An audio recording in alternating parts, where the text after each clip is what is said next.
Hi, this is Charles with an introduction to Command & Color's Ancients. Command & Color's Ancients is part of the Command & Color series, Memoir 44, Battle Cry, Command & Color's Napoleonics, Battle Lore. This one depicts the ancient era really well, and it's one of my favorites mainly because of the battle back system and how it works, and it really allows a lot of back and forth gameplay, and also the cards are really well balanced with the game. So the board is broken down into three sections. You've got left, center, and right.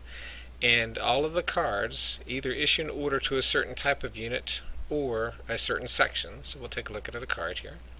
And in this card, we would order 2 units in the section. Now the way the game works is you order 2 units with this card. But you do your orders first, then you do your movement, and then you do your firing or attacking. That is the basic premise for the whole game. So you're basically going into position. It's very important in this game to remember to hold formations and try to stay together, because many of the cards allow a group of units acting together as a group to do attacks and things like that. So it's very important to maintain that line and do some nice defensive type things. Now we'll talk about it later on, but there's something called morale, which allows you to ignore flags. So if a group of 3 units are together, like these guys, and somebody rolls a flag, he doesn't have to roll away because he can ignore flags. So let's go back to the base mechanics of the game again. So we've got the left section, the center section, and the right section. And a lot of the cards will play by section or by troop type. And it's a good idea to look through the cards and see what types of cards are available to you, or what the words on them. All the rules are built into the cards. You'll see 2 units on the left. A line command is a contiguous block of foot units, not the medium cavalry there, but that would allow us to order every single one of these plus the light and perform actions with them. 4 in the center, a leader and 4 connected units, so this guy plus 4.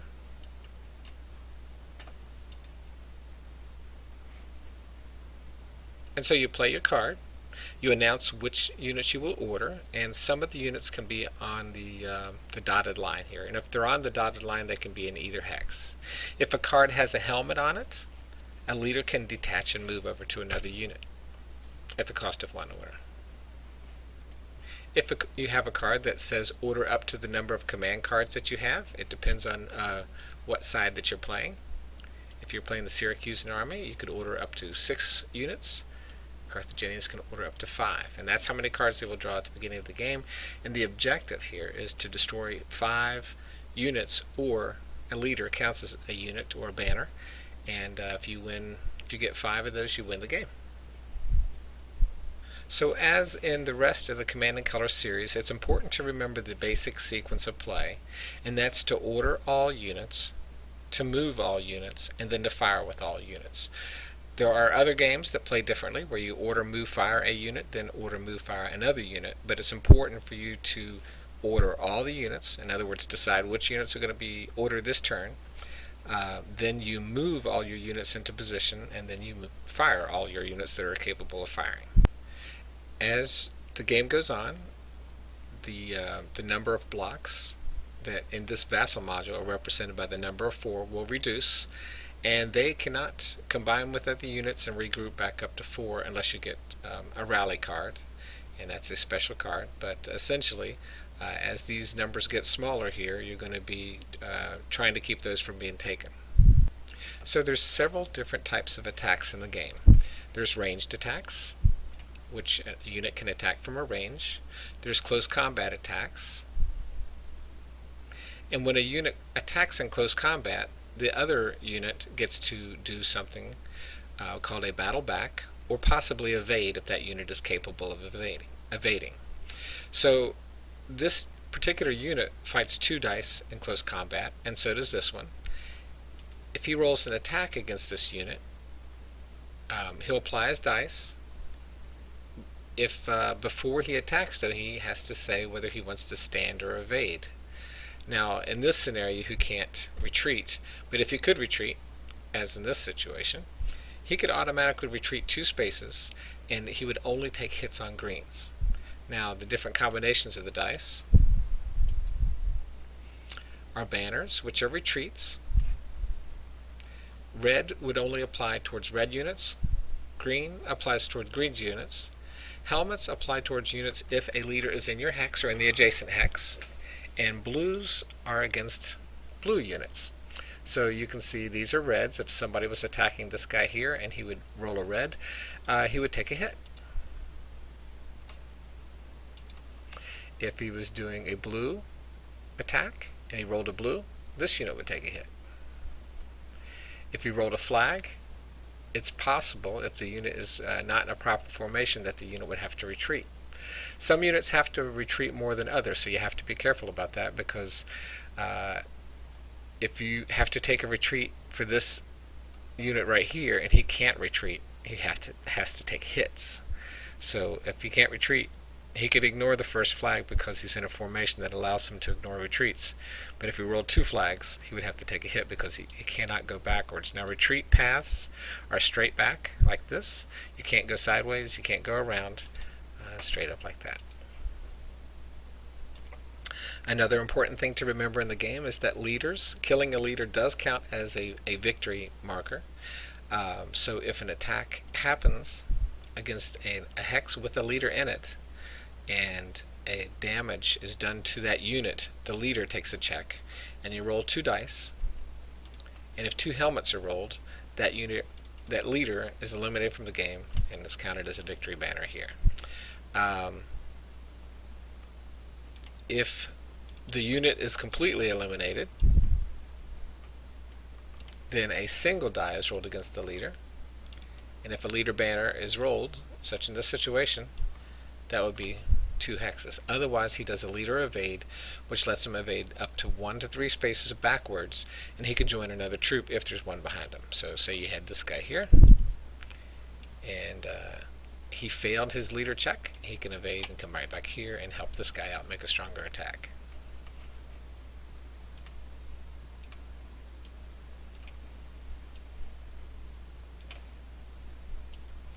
Some units, when making an attack, and if they eliminate or cause the enemy to retreat, have something called a momentum advance. So say this leader unit was here, and this heavy unit attacked him and forced him to retreat. He could advance to here. Now, he couldn't fight again, but he would be allowed to advance. Cavalry has special rules. If the cavalry had caused him a retreat, he could momentum advance and attack again. But this is just something special for heavies, and the cavalry have the momentum advance plus another attack. So for now, I'm just going to draw 2 cards and pick the best of the 2 and go ahead and order, move, and fire according to the game rules, just to give you a feel of how it goes. We have a counterattack, which really doesn't do us any good because this is the first card of the game. If I would hold this in my hand to wait for my opponent to play a really good card and play that card, and this card allows me to do the same thing that he did. But for now, I'm going to order 3 units right. I'll order the cavalry, the auxiliary, and the heavy. And we can take a look at the charts to see what our movement ratings are. So on the first page, you'll notice that the infantry, and on the second page is the cavalry movement. So heavies can move 1 space, auxiliaries can move up to 2 if we want, but we're going to maintain that line formation that we want, and medium cavalry can move up to 3 spaces.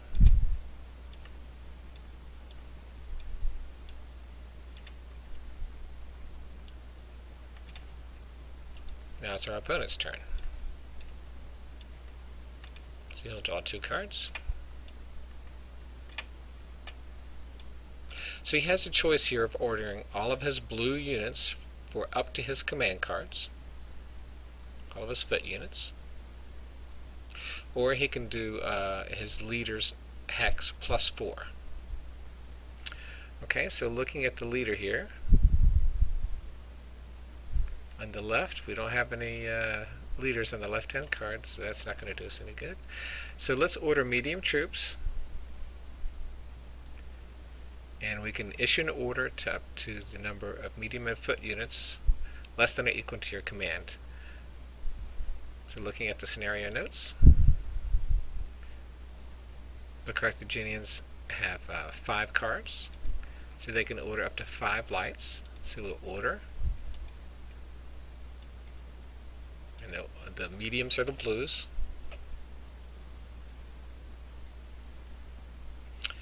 and that's all the mediums that we have,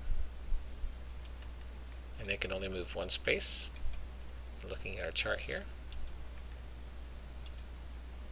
you can see mediums move 1 space. And take a look at the chart here. So you can see they move slower, but when they get into close combat, they battle pretty hard. They throw 4 dice at the enemy. One thing that's nice, see, they don't have a range fire, but the light infantry has a range. So a light infantry can move 2 spaces and fire at 2 spaces away.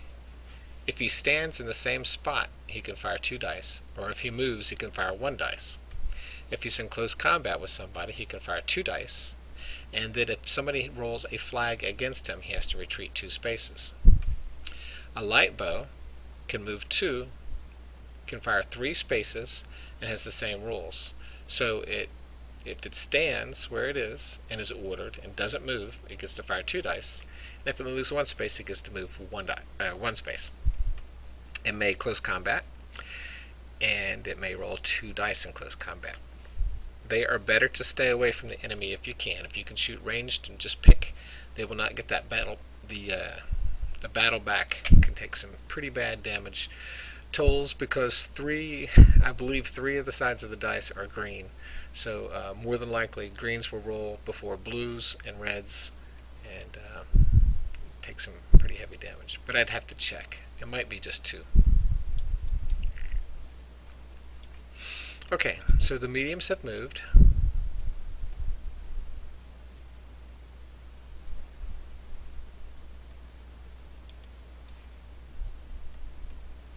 This is Syracusan's turn. So we can order a leader's hex plus 3 adjacent, which I think I will do. Or we could order 1 in each section. So we'll do this leader.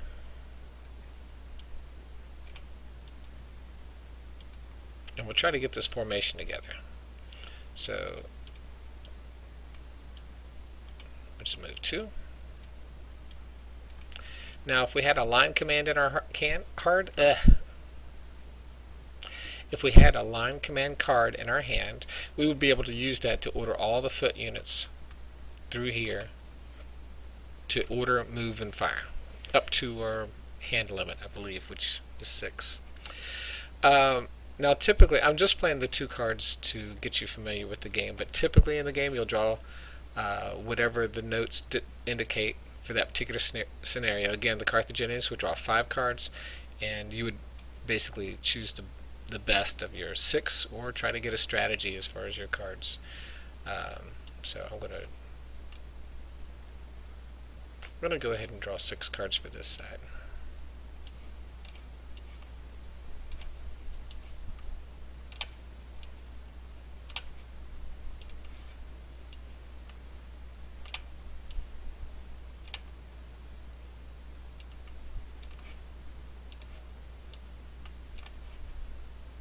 So just for this example so far, and I've played the card, the leader plus 3, and it ordered all these units up.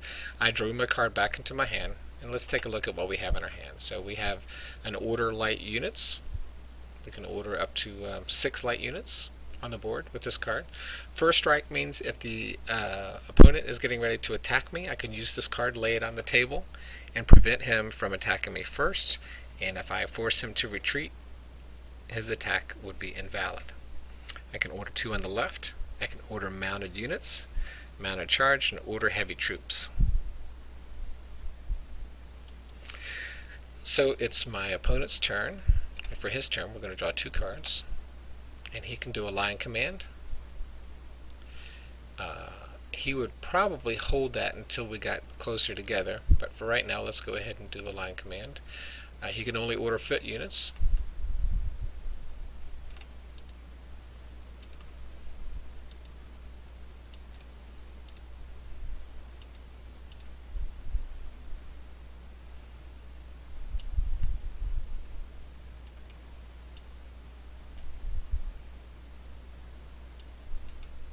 Auxiliary, you can tell the white circle around the green.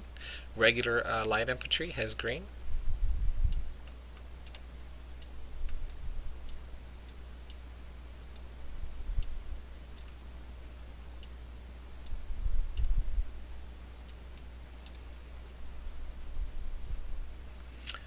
Okay, so the light bow, I believe, move 1 space, and he can do an attack. Now, as we talked about before, he can fire at up to 3 spaces away. I'm going to mark this guy as the target, and he's going to roll 1 die because he moved. And that's not a hit, and that's the end of his turn. And now it's our turn to play.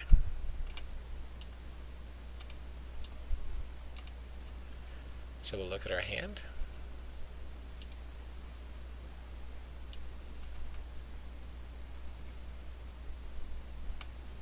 Try to figure out the best strategy here. So the heavies can only move 1 space, so we can't really use that card yet.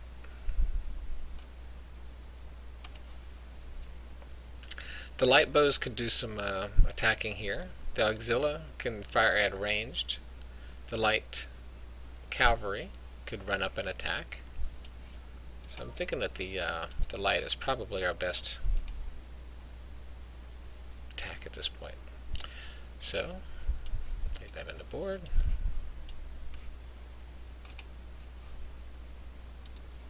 Order this guy. Order this guy. Order this guy.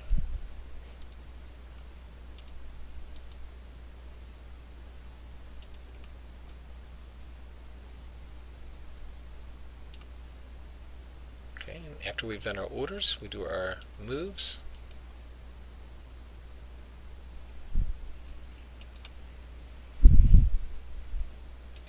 He's ordered, but he's going to hold and fire.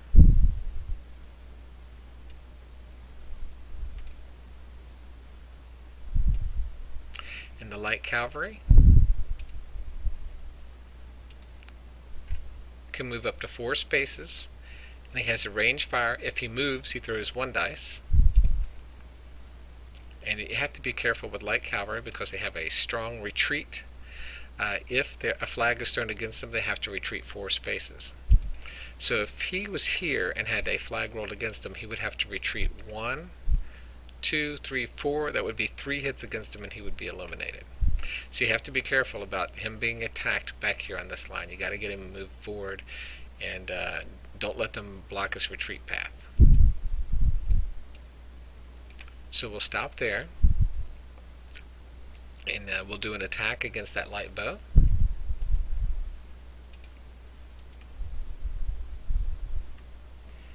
Since it's a ranged attack,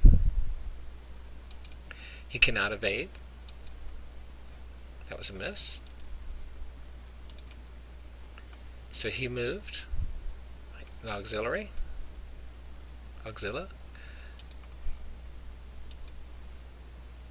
So looking down at auxiliary, he can move 1. If he holds, he battles 2, and if he moves, he battles 1. So he only moved 1, and he battles 1 die. And that's a banner. He's supported. Am I attacking my own unit there? Okay, that stinks. Well, I was attacking my own unit, but hopefully you're able to follow what's going on in the game so far. So I'm going to go ahead and move that unit back, and play the opponent's turn. Forgot to draw my card.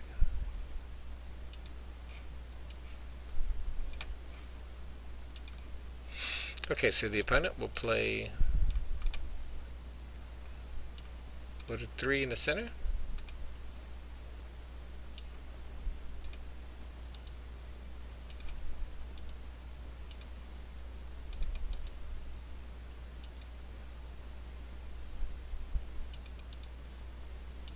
We'll get this leader up here.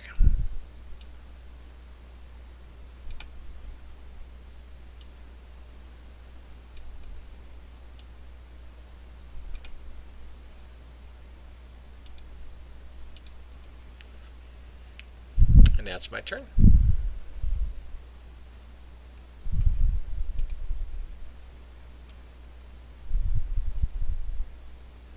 Now I can do a line command, which would order all these units here and come straight up against them.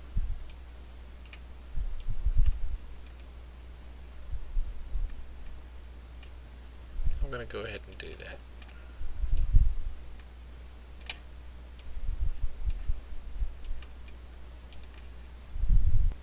So let's take a look at what the card does. Order a group of foot units. The group must be adjacent. Each unit may move only 1 hex and then engage in range fire or close combat. Units may momentum advance after successful close combat and may be eligible for a bonus for close combat. So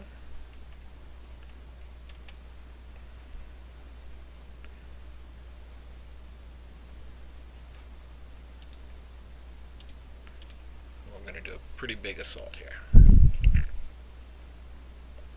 We're going to leave this guy here because we want him to do ranged attacks.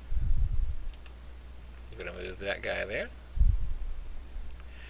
We're going to go ahead and take an attack here, an attack here, no attack there.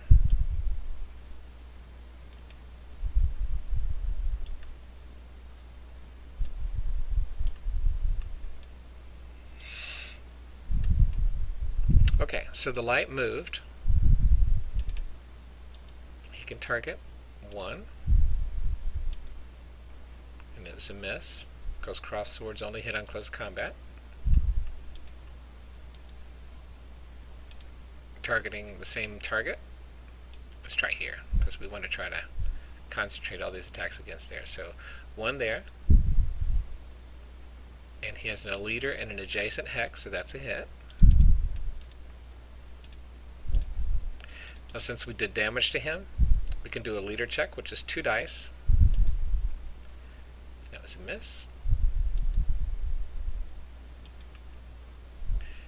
The auxiliary here can roll 1 dice.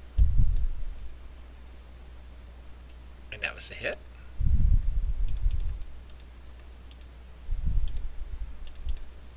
Now we do a leader check.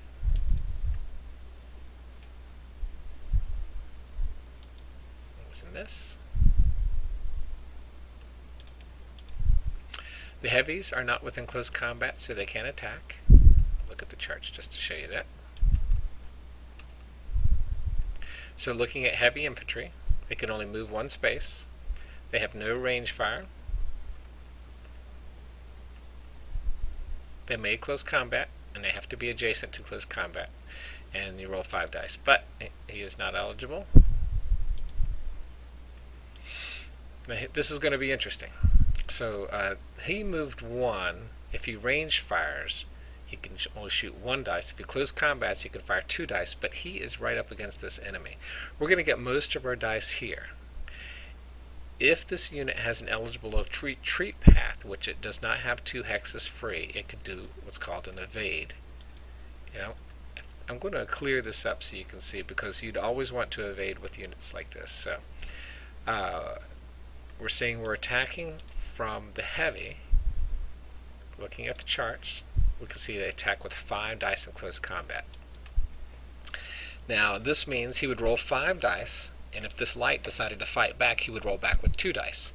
It doesn't seem like a fair fight, so the light is going to say, I'm going to evade.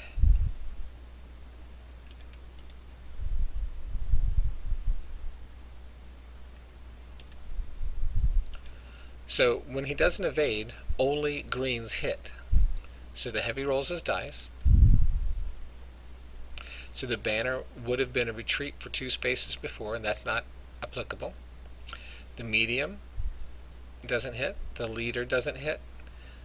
The light unit hits. And the cross sword doesn't hit because he evaded. Now, if he decided to stay and battle back, he would have had to retreat. He could have got to advance, and the cross sword would have been a hit.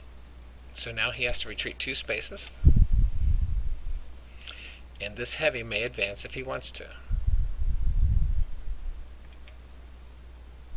The light bow moved 1,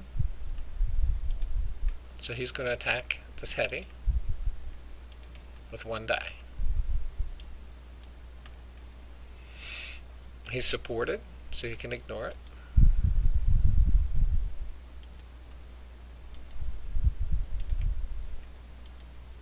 This guy moved 1, same target, rolling 1 die, miss.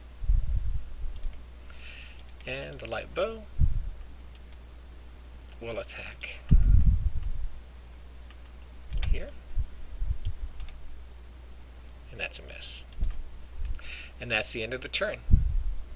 I hope that gave you enough information to learn how to play the game, or at least get an idea of how it works. And sorry about the mix-up in the beginning, and I hope you enjoyed it.